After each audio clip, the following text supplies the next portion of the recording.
Assalamualaikum warahmatullahi wabarakatuh. Halo adik-adik, ketemu lagi bersama Kak Dina. Hari ini kita akan bahas tentang proses pengangkutan pada tumbuhan atau biasanya kita kenal dengan proses transportasi pada tumbuhan.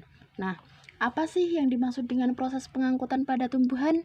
Jadi, yang dimaksud dengan proses pengangkutan pada tumbuhan adalah proses pengambilan dan pengeluaran zat-zat ke seluruh bagian tumbuhan. Nah, zat-zat yang dimaksud di sini bisa berupa apa? Bisa berupa air, bisa berupa CO2, bisa berupa oksigen, dan lain-lain. Nah, mekanisme pengangkutan pada tumbuhan itu ada dua, ada intravaskuler sama ada ekstravaskuler. Nah, perbedaannya apa sih?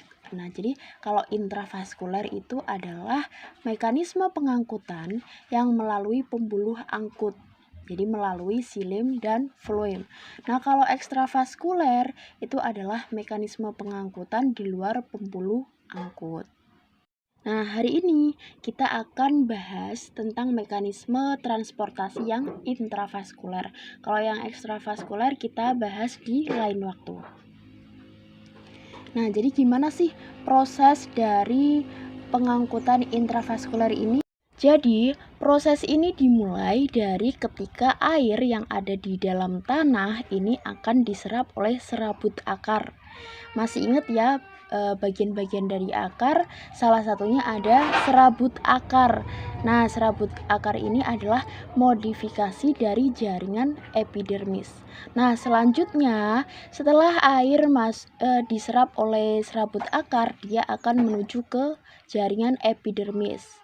Masih ingat ya penyusun jaringan pada akar. Jadi kalau misalnya akar ini kita potong terus kita amati, nah susunan jaringannya seperti ini. Yang paling terluar ada epidermis, lebih dalam lagi ada korteks, kemudian setelah korteks ada endodermis. Nah, setelah endodermis ada perisikel, dan setelah perisikel ada silem dan floem. Nah, jadi air setelah dia diserap oleh serabut akar, dia menuju ke epidermis. Setelah menuju ke epidermis, dia menuju ke korteks. Setelah menuju ke korteks, dia masuk ke endodermis, menuju ke perisikel, dan dia masuk ke silem akar. Nah, jadi silem itu kan berupa saluran ya. Jadi setelah dia sampai di silem akar, dia akhirnya bergerak secara vertikal. Tahu ya perbedaan antara vertikal sama horizontal? Kalau vertikal dia pergerakannya ke atas ke bawah, tapi kalau horizontal dia pergerakannya ke samping. Nah, air setelah sampai di silem akar, dia akan bergerak secara vertikal, dia akan bergerak ke atas menuju ke silem batang. Nah, setelah sampai di silem batang, air ini akan menuju ke silem daun. Nah, jadi urutannya setelah air ini ada di silem batang, dia akan menuju ke tangkai daun. Tahu ya tangkai daun? Yang ini dia akan ke tangkai daun. Nah, setelah di tangkai daun, dia akan menuju ke tulang daun. Yang ini yang tulang daun. Nah, setelah di tulang daun, dia akan menuju ke jaringan spons. Tahu ya jaringan spons? Jadi pada daun itu ada mesofil. Nah, mesofil ini terdiri dari dua jaringan, ada jaringan spons sama ada jaringan palisade. Nah, kebetulan air yang diserap ini kemudian akan menuju ke jaringan spons. Nah, di jaringan spons inilah air ini akan ditahan atau disimpan untuk kemudian nantinya digunakan sebagai bahan fotosintesis. Nah, kemudian hasil dari fotosintesis ini akan disebarkan ke seluruh tubuh tumbuhan melalui floem. Sekarang kita bahas bagaimana ceritanya air yang ada di silem batang bisa naik ke silem daun. Jadi air yang ada di silem batang kok bisa naik ke silem daun itu karena dipengaruhi oleh daya hisap daun. Nah, daya hisap daun ini dipengaruhi oleh proses fotosintesis. Nah, jadi kalau proses fotosintesis atau proses penghasil makanan pada tumbuhan itu kan pasti membutuhkan sinar matahari ya.